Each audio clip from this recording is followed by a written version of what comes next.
ഈശോമിശിഹായ്ക്ക് സ്തുതിയായിരിക്കട്ടെ. പ്രിയപ്പെട്ടവരെ, ഇന്ന് നമുക്ക് വിചിന്തനത്തിനായി തന്നിരിക്കുന്നത് മത്തായിയുടെ സുവിശേഷം 16:16. അതായത് ഈശോ തന്റെ ശിഷ്യരോട് ചോദിക്കുകയാണ്, ഞാൻ ആരെന്നാണ് നിങ്ങൾ പറയുന്നത്? ആദ്യം ചോദിക്കുന്നുണ്ടായിരുന്നു, ഞാൻ ആരെന്നാണ് ജനങ്ങൾ പറയുന്നത്? അപ്പോൾ അവര് പറയുന്നുണ്ട്, പ്രവാചകനാണെന്നും എലിയായാണെന്നും അതുപോലെ തന്നെ ശിമയോനാണെന്നും ഒക്കെ, എലിയാണെന്നും ഒക്കെ ഇങ്ങനെ പറയുന്നുണ്ട്. പക്ഷെ ഈശോയ്ക്ക് അതൊന്നും അത്ര തൃപ്തിയായില്ല ഉത്തരവൊന്നും. ഈശോ വീണ്ടും ചോദിക്കുകയാണ്, ശിഷ്യന്മാരോട് ചോദിക്കുകയാണ്, ഞാൻ ആരെന്നാണ് നിങ്ങൾ പറയുന്നത് എന്ന്. അപ്പൊ പത്രോസ് പറയുന്നു, നീ ജീവിക്കുന്ന ദൈവത്തിന്റെ പുത്രനായ ക്രിസ്തുവാണ് എന്ന്. അപ്പോൾ ഈശോ ശിമയോനോട് പറയുകയാണ്, യോനായുടെ പുത്രനായ ശിമയോനെ, നീ ഭാഗ്യവാൻ എന്ന്. അത് പ്രിയപ്പെട്ടവരെ, ഈശോയെ ഏറ്റു പറയുന്ന ഓരോ വ്യക്തികളും ഭാഗ്യവാന്മാരും ഭാഗ്യവതികളുമാണ്. നമുക്കറിയാം, പത്രോസിന് ഈ രഹസ്യം വെളിപ്പെടുത്തി കൊടുത്തത് പരിശുദ്ധാത്മാവാണ്. പരിശുദ്ധാത്മാവിനാൽ നിറഞ്ഞാണ് പത്രോസ് ഈ ഈശോയെ ഏറ്റു പറയുന്നത്. പ്രിയപ്പെട്ടവരെ, കൂടെ നടക്കുന്ന ഒരു വ്യക്തിക്ക് മാത്രമേ കൂടെയുള്ളവനെ തിരിച്ചറിയാൻ സാധിക്കുകയുള്ളൂ. ഈശോയോട് എപ്പോഴും ഈശോയോട് കൂടെയായിരുന്ന പത്രോസ് ഈശോയെ തിരിച്ചറിയാനും ഈശോയെ ഏറ്റുപറയുവാനും അവന് സാധിച്ചു. അതുകൊണ്ട് പ്രിയപ്പെട്ടവരെ, നമ്മളും എത്രമാത്രം ഈശോയോട് കൂടെയാണോ, ഈശോയോട് ചേർന്ന് നമ്മൾ ജീവിക്കുന്നുവോ, അത്രമാത്രം നമുക്ക് ഈശോയെ കണ്ടുമുട്ടുവാനും ഈശോയുടെ സ്നേഹം അനുഭവിക്കുവാനും അനേകരിലേക്ക് പകർന്നു കൊടുക്കുവാനും സാധിക്കും.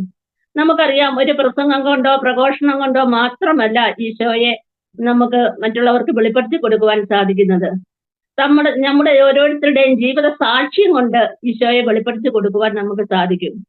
നമുക്കറിയാം, നമ്മുടെ കൂടെ ജീവിച്ച് ജീവിച്ച നമ്മുടെ ഈ കാലഘട്ടത്തിൽ ജീവിച്ച മദർ തെരേസ തന്റെ മഠത്തിന്റെ 4 ചുവരുകളെല്ലാം വിട്ട് തെരുവിലേക്ക് ഇറങ്ങി ആ അമ്മ പാവങ്ങളെ ചേർത്ത് പിടിച്ചുകൊണ്ട് പാവങ്ങളുടെ അമ്മയായി മാറി.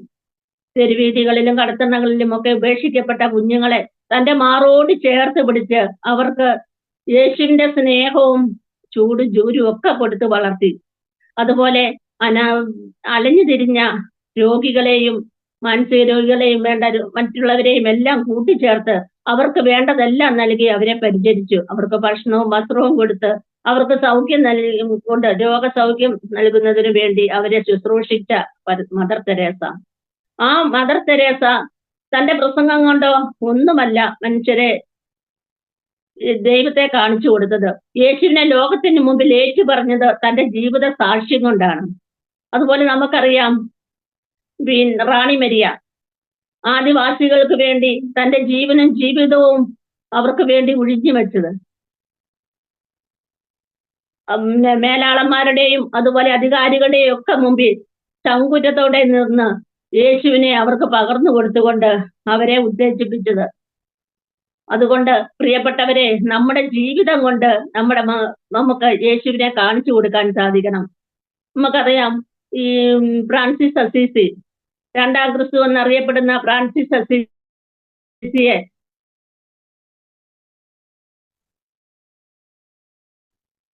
തനിക്കുള്ളതെല്ലാം ഉപേക്ഷിച്ചുകൊണ്ട് സ്വത്തും സമ്പത്തും ഉപേക്ഷിച്ച് തെരുവിലേക്ക് ഇറങ്ങി യേശുവിനോടുള്ള സ്നേഹത്തെ പ്രതി അനേകരെ യേശുവിലേക്ക് ആകർഷിക്കുന്നതിന് വേണ്ടി.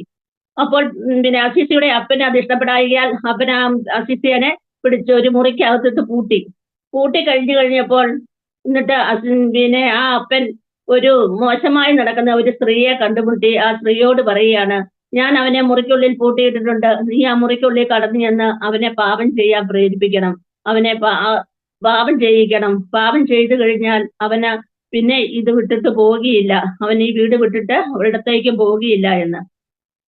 ആ സ്ത്രീനെ പിതാവ് കൂട്ടിക്കൊണ്ടു വന്ന് ആ മുറിയിലേക്ക് കയറ്റി വിട്ടു. ആ സ്ത്രീ ആ മുറിയിലേക്ക് കടന്നു ചെന്ന ആ നിമിഷം അസീസി പുണ്യവാളൻ ആ സ്ത്രീയോട് ചോദിക്കുകയാണ്, മോളെ, നിനക്ക് രക്ഷപ്പെടണ്ടേ എന്ന്. അത് കേട്ട ആ നിമിഷം ആ സ്ത്രീ പൊട്ടിക്കരഞ്ഞുകൊണ്ട് എല്ലാം ഉപേക്ഷിച്ച ആ മുറിയിൽ നിന്നും മാനസാന്തരപ്പെട്ട് ഇറങ്ങിപ്പോയി എന്നാണ് പറയുന്നത്. അത് പ്രിയപ്പെട്ടവരെ, നമ്മുടെ ജീവിതം എത്ര കൊടും പാപികളെ പോലും അതിൽ നിന്നും മോചിപ്പിക്കുവാൻ, അവരെ എല്ലാം പിന്തിരിപ്പിക്കുവാൻ നമുക്ക് യേശുവിന്റെ ആ സ്നേഹം മറ്റുള്ളവരിലേക്ക് പകർന്നു കൊടുത്തു കഴിയുമ്പോൾ അതിൽ നിന്നെല്ലാം അവരെ രക്ഷപ്പെടുത്തുവാനായിട്ട് നമുക്ക് സാധിക്കും. അതുപോലെ പിന്നെ ഫാദർ ഡാമിയല് എന്ന് പറഞ്ഞ ഈ നമുക്ക് മുമ്പേ കടന്നുപോയ സകല വിശുദ്ധരും യേശുവിനെ മറ്റുള്ളവർക്ക് കാണിച്ചു കൊടുത്തുകൊണ്ട് യേശുവിനെ ഏറ്റു പറഞ്ഞുകൊണ്ട് പോയവരാണ്. അതുകൊണ്ട് പ്രിയപ്പെട്ടവരെ, നമ്മുടെ ജീവിതവും മറ്റുള്ളവർക്കായി നമ്മൾ വിളമ്പി കൊടുക്കുമ്പോൾ, അവരുടെ ജീവിതത്തിലേക്ക് നാം കടന്നു ചെല്ലുമ്പോൾ, അവരുടെ കണ്ണുനീര് നാം ഒപ്പുമ്പോൾ അവർക്കും യേശുവിനെ നാം പകർന്നു കൊടുക്കുന്ന വ്യക്തികളായി മാറുകയാണ്. നമുക്കറിയാം, എത്രമാത്രം നമ്മൾ പ്രസംഗിച്ചാലും എന്തെല്ലാം കാര്യങ്ങൾ നമ്മൾ പറഞ്ഞാലും കർത്താവിന്റെ അടുത്തേക്ക് മക്കളെ കൂട്ടിക്കൊണ്ട് വരണമെങ്കിൽ നമ്മുടെ ഓരോരുത്തരുടെയും ജീവിത സാക്ഷ്യമാണ് ഉണ്ടായിരിക്കണം. നമ്മുടെ ആ ജീവിത സാക്ഷ്യം കൊണ്ട് അനേകരെ ദൈവത്തിലേക്ക് ആകർഷിക്കുവാനും ദൈവത്തിലേക്ക് കൂട്ടിക്കൊണ്ടുവരുവാനും നമുക്ക് സാധിക്കും. നമുക്കറിയാം, തിരുവചനത്തിലൂടെ നാം കടന്നു പോകുമ്പോൾ നമുക്ക് കാണുവാൻ സാധിക്കും. 2 കൊരിന്തോസ് 10-ാം അധ്യായം 18-ാം തിരുവചനത്തിൽ കാണുന്നുണ്ട്. എന്തെന്നാൽ തന്നെ തന്നെ പ്രശംസിക്കുന്നവനല്ല, കർത്താവ് പ്രശംസിക്കുന്നവനാണ് സ്വീകാര്യരെന്ന്. അത് പ്രിയപ്പെട്ടവരെ, ഇന്നത്തെ ഈ കാലഘട്ടത്തില് സ്വയം പ്രശംസിച്ചുകൊണ്ട് സ്വയം വലിയ ആളാകുവാൻ ആഗ്രഹിച്ചുകൊണ്ട് മുന്നോട്ട് പോകുന്ന ആൾക്കാരെയാണ് നാം കാണുന്നത്. അതുകൊണ്ട് അവരെക്കാളൊക്കെ ഉപരിയായിട്ട് ദൈവം സ്നേഹിക്കുകയും ദൈവത്തെ പ്രശംസിക്കുകയും ദൈവം നമ്മളെ പ്രശംസിക്കുകയും ചെയ്യുമ്പോഴാണ് നാം ഓരോരുത്തരും സ്വീകാര്യരാകുന്നത്.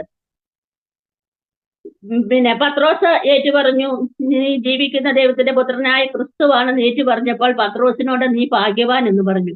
പ്രിയപ്പെട്ടവരെ, ഈ ലോകത്തിൽ ഭാഗ്യം എന്ന് പറയുന്നത് ദൈവത്തെ ഏറ്റുപറഞ്ഞുകൊണ്ട് ദൈവഹിതത്തിനായി ജീവിക്കുമ്പോഴാണ്. ഒരു ക്രൈസ്തവനെ സംബന്ധിച്ചിടത്തോളം അവന്റെ ഏറ്റവും വലിയ ഉത്തരവാദിത്വവും അവന്റെ ഏറ്റവും വലിയൊരു കടമയും ക്രിസ്തുവിനെ മറ്റുള്ളവർക്ക് കാണിച്ചു കൊടുക്കുക എന്നതാണ്. ആ ക്രിസ്തുവിനെ കാണിച്ചു കൊടുത്തുകൊണ്ട് ക്രിസ്തുവിനോടൊപ്പം ജീവിക്കുവാനാണ് ഓരോ മനുഷ്യനും ശ്രമിക്കേണ്ടത്. നമുക്കറിയാം, യോഹന്നാന്റെ സുവിശേഷത്തിൽ നമ്മൾ ഇപ്രകാരം കാണുന്നുണ്ട്. 17-ാം അധ്യായം 3-ാം തിരുവചനത്തില്, ഏകസത്യമായ അവിടുത്തെയും അവിടുന്ന് അയച്ച യേശു ക്രിസ്തുവിനെയും അറിയുക എന്നതാണ് നിത്യജീവനെന്ന്.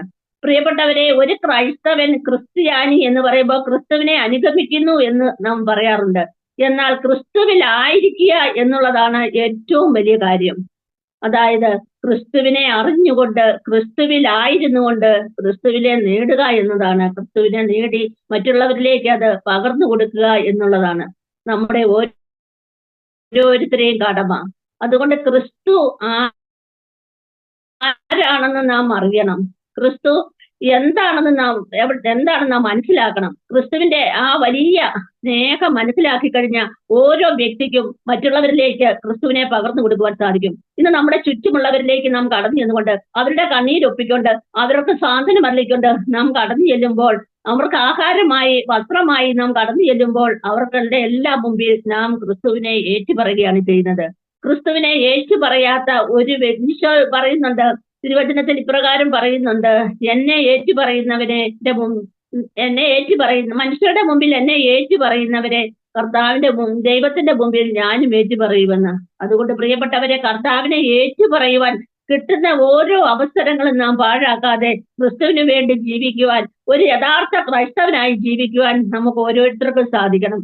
ആ ക്രൈസ്തവ ജീവിതത്തിലെ നമ്മുടെ ഏറ്റവും വലിയ മുതൽക്കൂട്ട് എന്ന് പറയുന്നത് ക്രിസ്തു പറഞ്ഞതുപോലെ ഭാഗ്യവാൻ എന്ന് വിളിക്കപ്പെടുവാനാണ്. നമ്മൾ ഈ ലോകത്തിൽ ഭാഗ്യവാന്മാരായി തീർന്നാൽ സ്വർഗലോകത്തിൽ നിത്യജീവൻ നമുക്ക് അർഹമായി തീരുവാൻ നമുക്ക് ഓരോരുത്തർക്കും സാധിക്കും. അതുപോലെ തന്നെ പത്രോസ് യേശുവിനോട് കൂടെ നടന്ന് യേശുവിനെ അറിഞ്ഞ് അവനെ ഏറ്റുപറഞ്ഞവനാണ്. എന്നാൽ യേശുവിൽ നിന്നും അല്പം അകലെ മാറി നടന്നപ്പോൾ അവൻ ഒറ്റിക്കൊടുക്കുന്നവനായി മാറി. നമുക്കറിയാം, ഈശോയെ പിലാത്തോസിന്റെ അരമനയിലേക്ക് വിചാരണയ്ക്കായി കൊണ്ടുപോകുമ്പോൾ തന്നെയും പിടിക്കപ്പെടുമോ എന്ന് ഭയന്നുകൊണ്ട് അവൻ ഈശോയിൽ നിന്നും അല്പം മാറി നടന്നു. എന്നാൽ ഒരു പരിചാരികയുടെ മുമ്പിൽ അവൻ ആ നിമിഷം യേശുവിനെ തള്ളിപ്പറയേണ്ടതായി വന്നു. നമുക്കും നമ്മുടെ ജീവിതത്തിലേക്ക് ഒന്ന് കടന്നു നോക്കാം. നമ്മളും യേശുവിനോട് എത്രമാത്രം അടുത്താണുള്ളത്, യേശുവിനിൽ നിന്നും അകന്നാണോ നാം കഴിയുന്നത്? നമ്മുടെ ഹൃദയങ്ങളെ ഈ നോമ്പുകാലത്ത് നമുക്കൊന്ന് പരിശോധിക്കണം. കർത്താവിൽ നിന്നും ഞാൻ എത്രമാത്രം അകലത്തിലാണ്? എന്റെ ഹൃദയം കർത്താവിനോട് ചേർന്നാണോ ഇരിക്കുന്നത്, അതോ ഞാൻ ഓരോ പാപാവസ്ഥയിലാണോ ഉള്ളത് എന്ന് നമ്മളെ തന്നെ ഒരു നിരിഞ്ഞു നോട്ടം നമുക്ക് ഈ നോമ്പുകാലത്ത് നടത്തേണ്ടതുണ്ട്. അതുകൊണ്ട് പ്രിയപ്പെട്ടവരെ, നമുക്കായി തെരഞ്ഞെടുത്തു വെച്ചിരിക്കുന്ന ആ നിത്യജീവൻ കരസ്ഥമാക്കണമെങ്കിൽ നമ്മെ തമ്മെ ഒന്ന് മനസ്സിലാക്കിക്കൊണ്ട് തമ്പുരാന്റെ മുമ്പിൽ ഏറ്റു പറയുവാൻ നാം ഓരോരുത്തരും തയ്യാറാകുമ്പോൾ നമ്മളും കർത്താവിന്റെ മുമ്പിൽ ഭാഗ്യവാന്മാരാകുകയാണ്. പത്രോസ് യേശുവിന്റെ മുമ്പിൽ തന്റെ തെറ്റ് തള്ളിപ്പറഞ്ഞ ആ തെറ്റ് ഏറ്റു പറഞ്ഞപ്പോൾ, കർത്താവിന്റെ മുമ്പിൽ കണ്ണീരൊഴുക്കിയപ്പോൾ സഭയുടെ തലവനായി ആ പത്രോസിനെ ഉയർത്തി.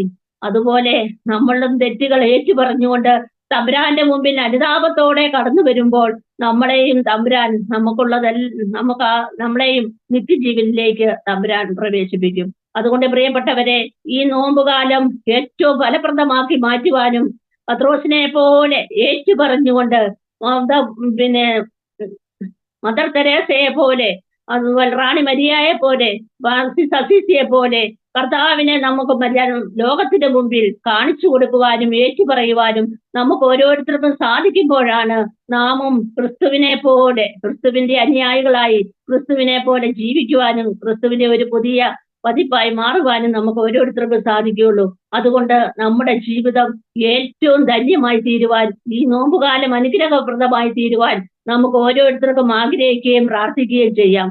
കർത്താവിന്റെ തിരുസന്നിധിയിലേക്ക് നമുക്ക് നമ്മുടെ ഹൃദയങ്ങളെ ഒന്ന് ഉയർത്തിക്കൊണ്ട് നമ്മുടെ ജീവിതത്തെ ഒന്ന് പരിശോധിച്ച് നോക്കിക്കൊണ്ട് കർത്താവിന്റെ മുമ്പിൽ, മറ്റുള്ളവരുടെ മുമ്പിൽ ക്രിസ്തുവിനെ ഞാൻ ഏറ്റുപറയുന്നവളാണോ അതോ തള്ളിപ്പറയുന്നവളാണോ എന്ന് നോക്കുവാനും ഒന്ന് പരിശോധിച്ചറിയുവാനും നമുക്ക് ഓരോരുത്തർക്കും സാധിക്കണം.